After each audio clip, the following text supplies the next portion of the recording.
Oh God, it's the Linn turntable from hell again. Hello, Lou Hamilton from Audible Elegance here in Cincinnati, Ohio. We are located a couple doors north of the Montgomery Inn, across the street from Montgomery Cyclery. And we do work on X, Instagram, Facebook. I write a monthly blog. And yes, kiddies, I'm back to the Linn turntable from hell. But we're working and getting closer and closer. We've now received a new Tonearm Lead. This one came from Japan, fairly reasonably priced. And as you can see, we have a DIN connector that is different than what you normally are accustomed to seeing. And that's because normally your DIN cable, the phono lead, this will be female pins as opposed to male. And the male pins were used on a lot of Gray's tone arms, and that's where we ran into trouble last time. This is going to be a quick video to see if it even works. That's step one. So let me take the bottom off because we got to go in again. As you know from our last video, we did the complete alignment of the arm, its proper positioning, mounted a really nice cartridge from Ortofon, but we slammed into a failed Tonearm lead, and so here we go. Now, unlike the Linn arms of current fashion, the Tonearm lead is not held in by a set screw, so we're at liberty to plug and unplug. The real question is whether this heat shrink around it will allow it to be properly plugged into the arm. As I can see it, it probably will. I'm going to come around and I'm going to try to fit it. So as you can see, I'm now on the other side of the turntable, and the original Gray's Tonearm lead had a plug that was fairly snug to the arm pillar and where it would be inserted up the shaft. The new plug will in fact fit very comfortably. In fact, it is somewhat smaller than the diameter on the original Gray's lead. Now, the risk you have when trying to do it this way is trying to twist the cable into the proper position to get the pins to seat, thereby risking damaging the pins. So what I'm going to have to do is to remove the tone arm. Its position is still locked because the arm collar is in place. But the only way I can safely guide these pins into position and feel how snug they are is to see it from above. So I'm going to remove the tone arm.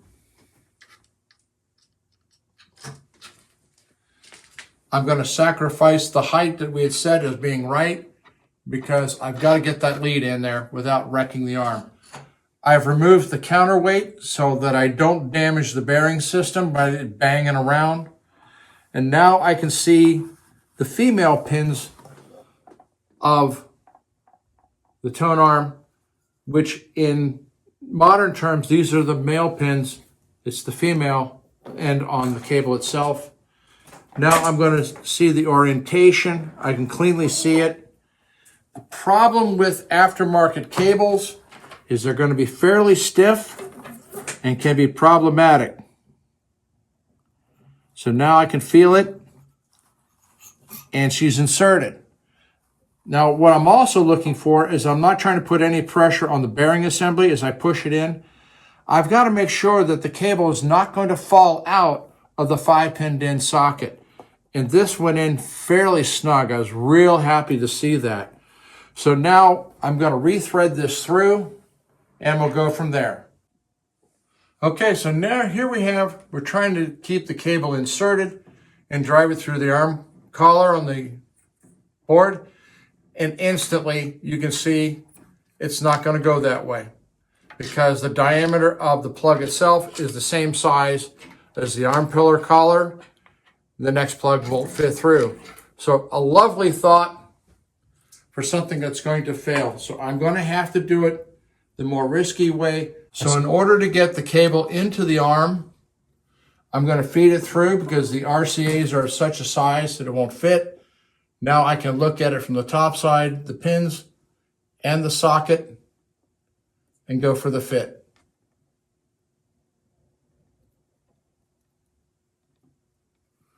I'm in there snug as a bug in a rug. Now I can drop the whole assembly through. I'll have to reset the height at the right time. But right now we're looking at the mechanicals, trying to get it right. So I'm simply going to lock the arm in position for the moment so it's not wandering around. And we'll start looking at the bottom side problem. Now that we have the tone arm connected, the next problem we have is to have it set up in such a way that it does not interfere with the bounce of a Linn turntable. And this gets a bit tricky. As you can see, this was a lot lighter, more flexible. You can also see that the ground was attached to 2 points to the sub-chassis. We do not have that luxury with this aftermarket cable, which is very common the case.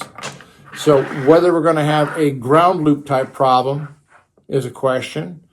The other question you have is whether the weight of this not only is going to interfere with the bounce, but whether by its own weight it'll unsocket itself from the DIN connector on the bottom side of the tone arm. And this is pretty much the case when you're trying to deal with Grace tone arms, so it makes them a real booger. So I'm going to be testing that to make sure it sets fit. Now, one option that I have is to strap this to here. As you can see, they've actually backed it on itself. I do not have the luxury of taking this heavier cable and folding it in half and trying to strap it to this. It's just not there.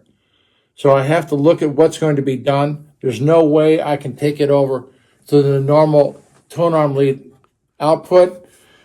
This Tonearm cable is longer than what is supplied here. So as you can see, if you look up there, as I move this, it moves the whole DIN connector in the socket. So it's going to make this a real challenge. So as you saw in my earlier part of this video, that's where I had the beers out on the counter. Here we are again dealing with an aftermarket table with an aftermarket arm, and there's just these complications that keep propping up. I'm going to want to think this thing through very carefully to secure it. More than likely, I'm going to have to bring this cable out straight, because otherwise I'm going to lose too much length bringing it across the Linn turntable, which would be the ideal thing to do for bounce, and try to make the best of it. And if any of you have suggestions as to how to do it otherwise, I'm all ears. But this cable that came out of China is fundamentally no different than what I've seen available in England aftermarket and dealing with the Grace tone arms. And this is simply the problem that you have. And the other option is to go out and spend $250 some odd for a used Grace Linn Tonearm Lead and pray that it's right. And that's where we are tonight. So I'm going to work on this one very carefully with some thought. And once we have it finished, we'll show you the results. Okay, folks, I'm back. I needed to think this one out because we have a very stiff lead coming off, not flexible like we had. So I actually had to figure out, how to get the cable flexed and bent in order to give it a lead out, also to secure it to the arm pillar itself. I had to use some wire ties because if this is pulled on, I don't want this plug coming out from the arm pillar. That's the beauty of the Linn arms, where you have the plug, but in the arm pillar itself, you actually have an Allen screw. You can actually pin the screw into the base of the cable so that it doesn't pull out itself. It's a very wise thought on their part, and I like that very much. But this older arm design did not have the luxury of that Allen screw, so I have to come up with a way of trying to secure it as best I can. As I said earlier, this lead is too short to go through the traditional P-clip as part of the balancing. This is going to have to come straight out of the deck. And so we're going to work on that in just a second. But for the moment, I've got to make sure what I've got. And we'll be back.